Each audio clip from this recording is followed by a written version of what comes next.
Assalamualaikum warahmatullahi wabarakatuh. Apa kabar sahabat Bunda di kelas 4? Bunda berharap kalian sehat selalu dan tetap semangat.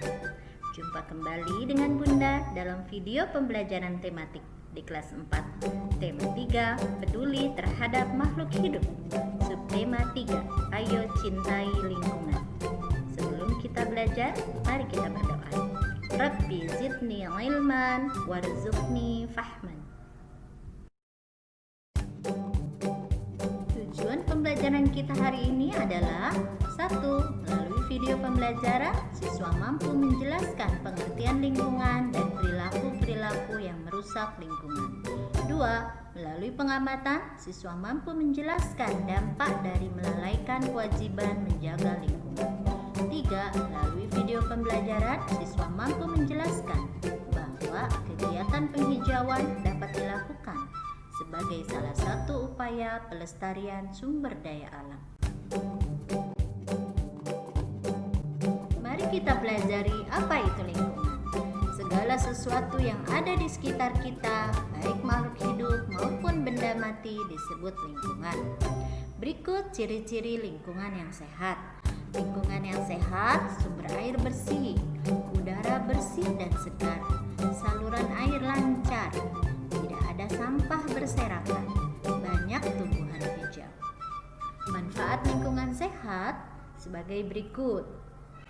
Lingkungan yang sehat dan indah dipandang, memiliki kualitas udara yang baik, banyak tumbuhan dapat membersihkan udara dari polusi, jauh dari berbagai penyakit, tidak ada sampah, lebih tenang dalam menjalankan kegiatan sehari-hari, terhindar dari bencana banjir dan tanah longsor, karena tidak ada tumpukan sampah. Baru saja kita mempelajari ciri-ciri lingkungan yang sehat. Sekarang kita akan mempelajari ciri-ciri lingkungan yang tidak sehat. 1. Udara kotor karena banyak debu dan asap. 2. Sampah banyak dan bertebaran. 3. Sumber air tidak bersih. 4. Saluran air tidak lancar sehingga menggenang. 5. Tumbuhan tidak bisa tumbuh dengan subur sehingga lingkungan menjadi gersang. Akibat lingkungan yang tidak sehat: 1. Air yang tercemar mengakibatkan penyakit kulit dan diare. 2. Udara yang tercemar mengakibatkan penyakit pernapasan dan pandangan terganggu oleh asap atau debu. 3. Tanah yang tercemar menyebabkan tanaman tidak dapat tumbuh subur.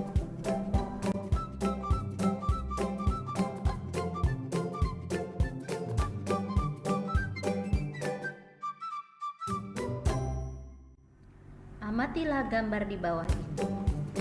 Ada dua gambar, yang sebelah kiri hutan belantara dengan berbagai jenis pohon, dan yang di sebelah kanan hutannya gundul karena sudah banyak ditebang. Dari gambar di atas diketahui lingkungan yang seimbang atau yang subur dan tidak seimbang atau telah rusak. Kerusakan lingkungan dapat disebabkan oleh dua faktor, yaitu faktor alam dan faktor aktivitas manusia. Yang menyebabkan karena faktor alam antara lain bencana alam seperti gunung meletus dan gempa bumi. Faktor aktivitas manusia: 1.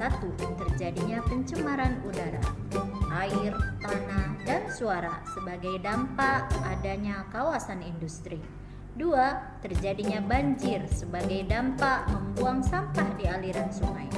Yang ketiga, terjadinya tanah longsor sebagai dampak dari rusaknya hutan. Ada beberapa ulah manusia yang dapat menyebabkan kerusakan lingkungan, antara lain: 1. Penebangan hutan menyebabkan hutan menjadi gundul sehingga dapat terjadi banjir dan longsor. 2. Perburuan hewan liar membuat hewan liar dan satwa langka menjadi punah. 3. Perusakan hutan bakau. 4. Penimbunan rawa untuk pemukiman. 5. Pembuangan sampah di sembarang tempat dapat menyebabkan banjir. 6. Bangunan liar di daerah aliran sungai. 7. Eksploitasi sumber daya alam secara besar-besaran. 8. Penggunaan pupuk yang berlebihan dapat mencemari air tanah. 9. Pengambilan hasil tambang secara besar-besaran. 10. Penggunaan bon ikan dan pembuangan limbah ke sungai atau laut dapat mencemari air. Kita sudah mempelajari hal-hal yang dapat menyebabkan kerusakan lingkungan. Sekarang kita akan mempelajari cara yang dapat dilakukan untuk memelihara kesehatan lingkungan. Antara lain, 1. Menciptakan rumah sehat dengan cukup ventilasi atau lubang angin. Yang kedua, menanam pohon selain menambah keindahan juga dapat menyerap karbon dioksida dan menghasilkan oksigen. Selain itu, pohon dapat menampung air tanah sehingga kita dapat menggunakannya dalam kehidupan sehari-hari. Yang ketiga, membuang sampah pada tempatnya sehingga sampah tidak menumpuk, udara lebih bersih dan tidak menyebabkan banjir. Alhamdulillahirrabbilalamin. Selesai sudah belajar kita hari ini tentang lingkungan sehat dan tidak sehat dan hal-hal yang menyebabkan kerusakan lingkungan. Jangan lupa ya, nanti dikerjakan tugasnya. 1. Ayo berlatih halaman 93. 2. Ayo mengamati halaman 96. Yang ketiga, kalian membaca halaman 102 dan jawablah. Ayo jawab halaman 102. Bunda berharap kalian tetap semangat. Bunda akhiri, wassalamualaikum warahmatullahi wabarakatuh.